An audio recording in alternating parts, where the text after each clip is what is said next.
आहे कैसा बचनिया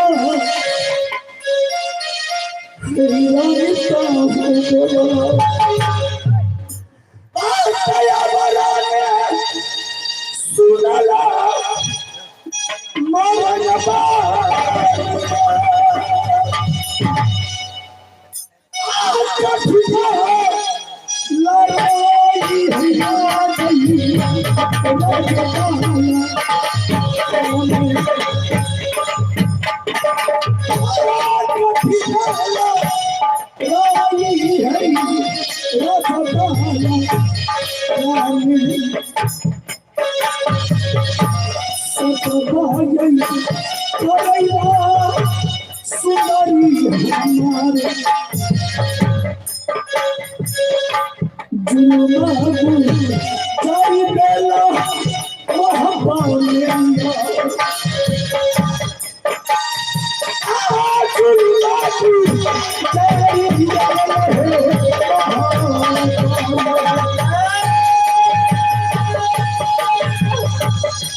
भूलो तूने ये अच्छा काम नहीं किया।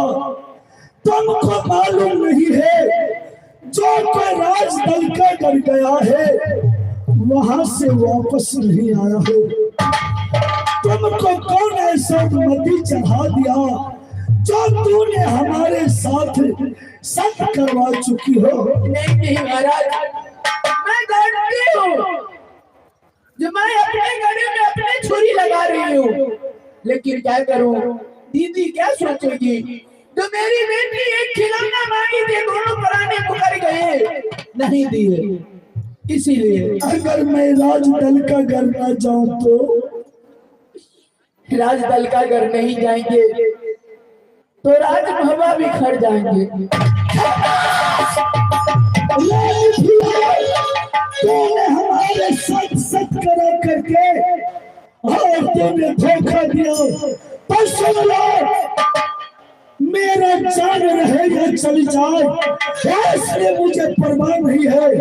जब तक चरखो मारियम पाचे कटक रुदल से तुम्हारे कहे हुए वचन को बस पूरा करेगा।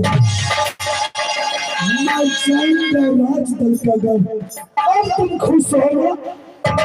महाराज, हम खुश नहीं है। यदि हमारे बच्चे खुश रहेंगे तो हम भी खुश रहेंगे। खुश हो गई, लेकिन रानी फुला ये बात तुम ध्यान से सुन लो। मैं राजदल का गढ़वे से नहीं जाऊंगा। कैसे जाएंगे? रानी फुला मैं दल का घर जाऊंगा तो तुम्हारे मन का सिंदूर धो दो। मैं राज दल का अगर जाऊंगा तो सोहे सिंगार बत्ती सोबरन उतार करके रख दो और विधवा का रूप बन करके तुम राज महात्मा में रहो। राज दल का घर से अगर वापस चला आऊंगा तब तो सोहे सिंगार बत्ती सोबरन करना। नहीं महाराज, जब मेरे ऊपर में ऐसा संकट आएगा तब आप मत कहिए। आगे हम जब जाइए गेला जता लगे खुशी लगा कि जारी अब चले गए आज लो कि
मैं दल का घर जा रहा हूँ क्या?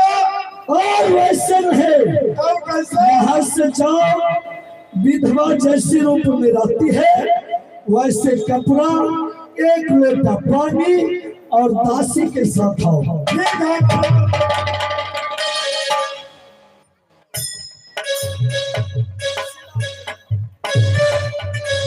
आहो के हना बचनिया बोला कान पिया रे,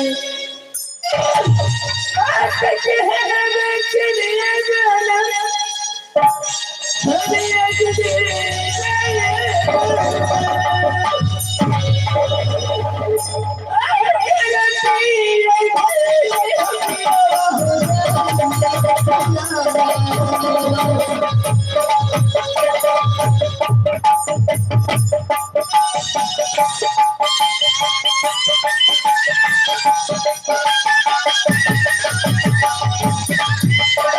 आप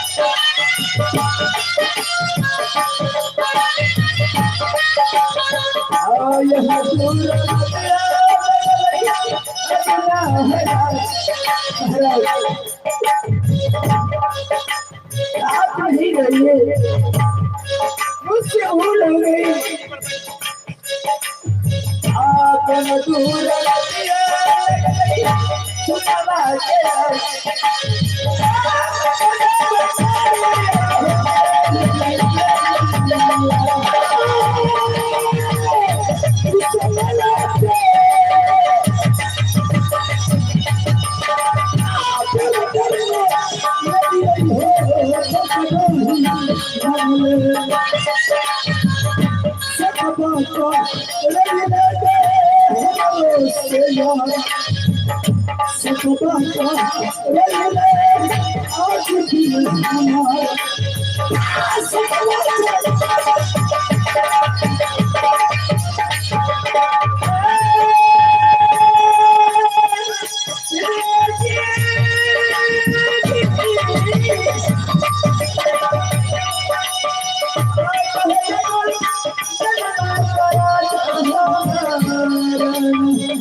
तुम्हारे बदन पे जो राज हवा का जो भी सामान है उतार के रख दो।